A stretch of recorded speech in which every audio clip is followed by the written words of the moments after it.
மக்களுக்கு நல்லது பண்றதுக்கு அரசியலுக்கு வாங்கடா, கொள்ளை அடிக்கிறது கொலை பண்றதுக்கு மாடா அரசியலுக்கு. எல்லாருக்கும் வணக்கம். மக்கள் எப்படி இருக்கீங்க?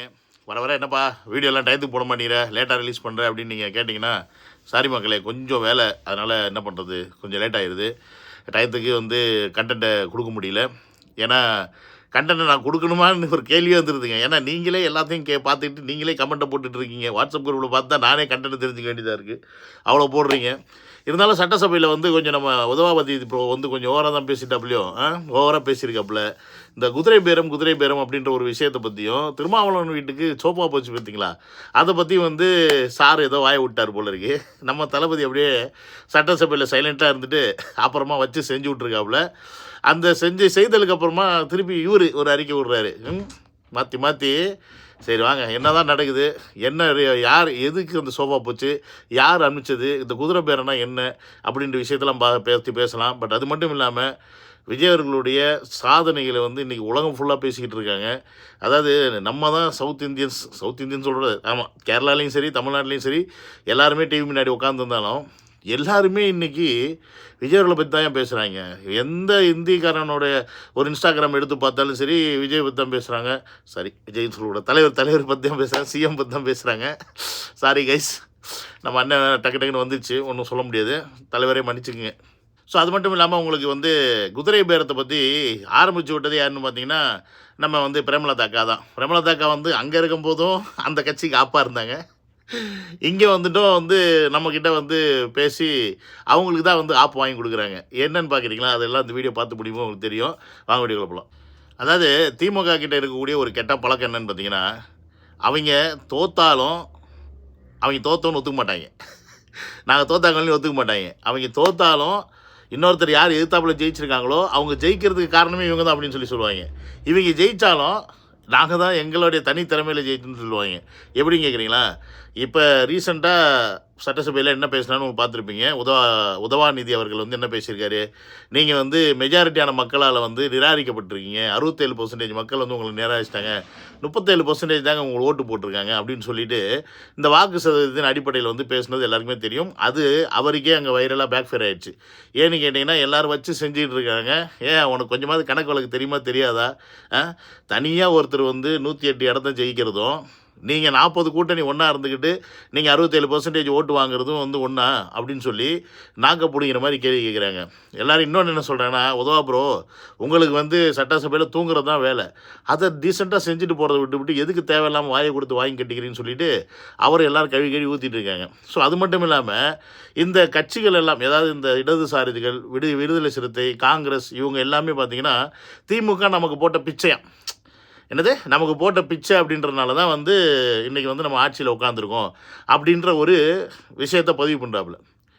நீங்கள் எல்லாருமே நிறைய பேர் கேள்வி கேட்டீங்க, ஏன் அதிமுகலேருந்து விலைக்கு அந்த 24 எம்எல்ஏ நம்ம எடுத்துக்கணும், அவங்க இருந்தாலும் பிஜேபி கூட்டணி வச்சவங்க தானே, இப்போ அவங்கள நம்ம எடுக்கிறனால நமக்கு தானே கெட்ட பேர் அப்படின்னு சொல்லி நீங்கள் பேசுகிறீங்க. நீங்கள் அரசியலில் என்ன செஞ்சாலும் உங்களை எதிர்ப்பவன் உங்களை குற்றவாளியாக, உங்களை கெட்டவனாக தான் மக்கள்கிட்ட கொண்டு போய் சேர்ப்பான். அதுதான் அவனுடைய வேலை. அதை நீங்கள் முதல்ல புரிஞ்சுக்கணும். அப்போ நீங்கள் அரசியல் என்ன அப்படின்றத புரிஞ்சுக்கணும். இப்போ அந்த 24 பேரை இங்கே சேர்க்கலைன்னு வச்சுக்கோங்க, இப்போ உதவாநிதி சொன்னது உண்மை தானே, அப்படி ஆயிரும்ல. அப்போ காங்கிரஸ்லேருந்து, விடுதலை சிறுத்தையிலேருந்து, இப்போ கம்யூனிஸ்ட்லேருந்து இவங்கெல்லாம் அங்கேருந்து ஆதரவு கொடுத்தாங்க. அங்கேருந்து மொத்தமாக வரல, காங்கிரஸ் மட்டும்தான் மொத்தமாக பிரிஞ்சு வந்துட்டாங்க. மற்ற எல்லாருமே இன்னும் நாங்கள் திமுக கூட்டணி தான் இருக்கோம், ஆனால் எங்களுடைய ஆதரவு அப்படின்ற மட்டும்தான் கொடுத்துருக்காங்க. ஸோ அப்படி இருக்கும்போது நாங்கள் தயவு பண்ணி எங்களுடைய சப்போர்ட்டோட தான் நீ ஆட்சி அமைச்சிருக்க அப்படின்னு சொல்லி உதவாநிதி கிளைம் பண்ணுறதுல நியாயம் வந்துடும். பட் இப்போ அதை கிளைம் பண்ண முடியாதுல்ல. இப்போ நீ பிடிங்கிக்க. ஏன்னா நம்பிக்கை வாக்கெடுப்பு நடக்கும்போது இந்த 120 சீட்டு மட்டும் வந்திருந்தால் அப்போ உதவாநிதி சொன்ன மாதிரி இவங்க சப்போர்ட்டில் தான் நம்ம இன்றைக்கி ஆட்சி அமைச்சிக்கிட்டு இருக்கோம் அப்படின்றது நிதர்சனமான உண்மையாயிரும்.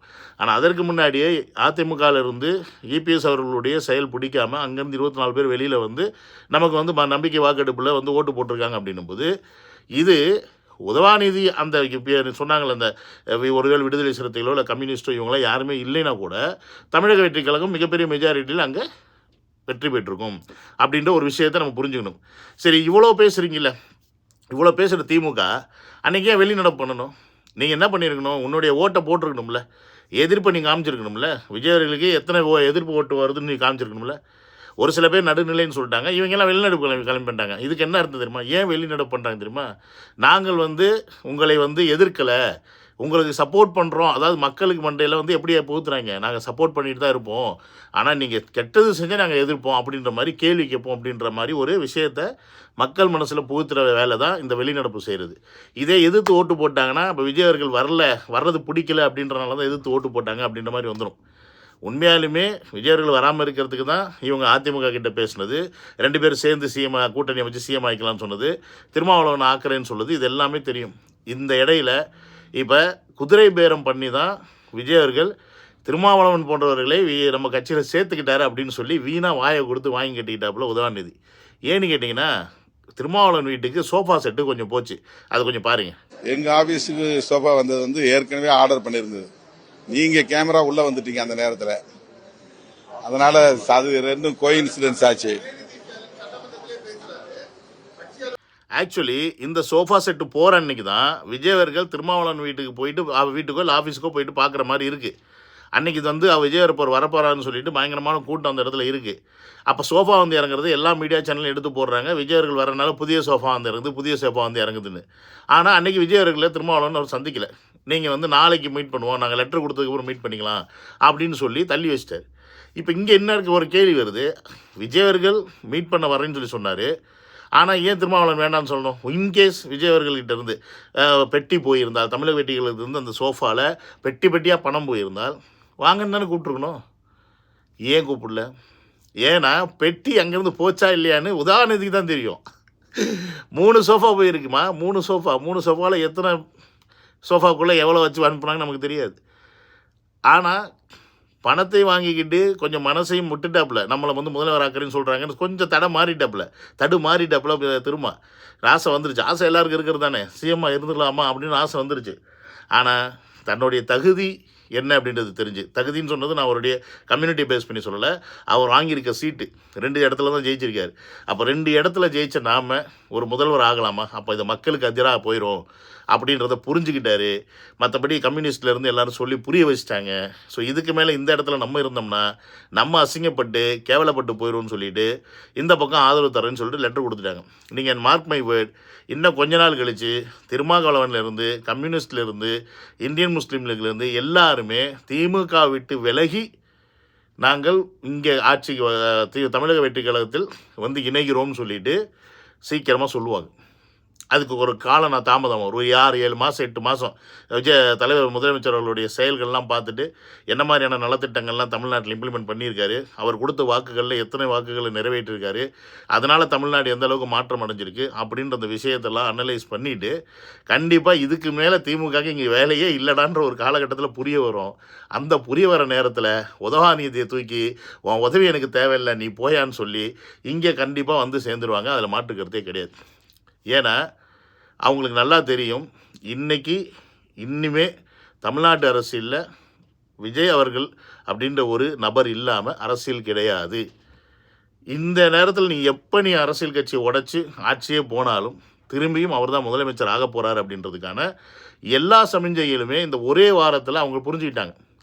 ஒரு முதலமைச்சர் வந்தால், ஒரு முதலமைச்சர் ஆனால், ஒரு நல்ல மனிதர், மக்களை நேசிக்கும் நபர் முதலமைச்சர் ஆனால் என்ன மாதிரியான மாற்றங்களை கொடுக்க முடியும் அப்படின்றது வித்தின் 1 வீக்கில் அவர் ப்ரூவ் பண்ணியிருக்காரு. இந்த குதிரை பேர மேட்டரை ஃபைனலாக ஆரம்பிச்சுட்டு யாருன்னு பார்த்தீங்கன்னா நம்ம பிரேமலதா மேடம் தான்.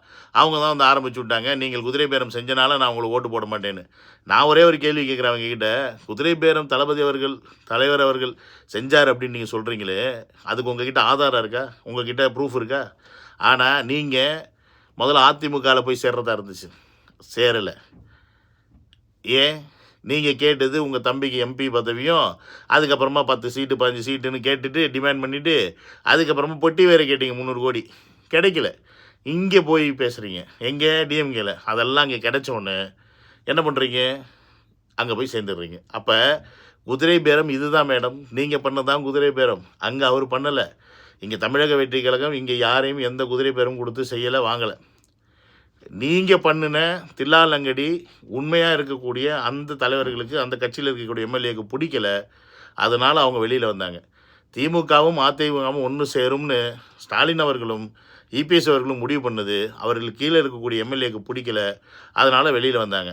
இப்போ கொஞ்சம் பேர் வெளியில் வந்திருக்காங்க. இன்னும் பல எம்எல்ஏக்கள் அவங்களுக்கு விசுவாசியாக இருக்க மாதிரி நீங்கள் நினச்சிக்கிட்டு இருக்கலாம்.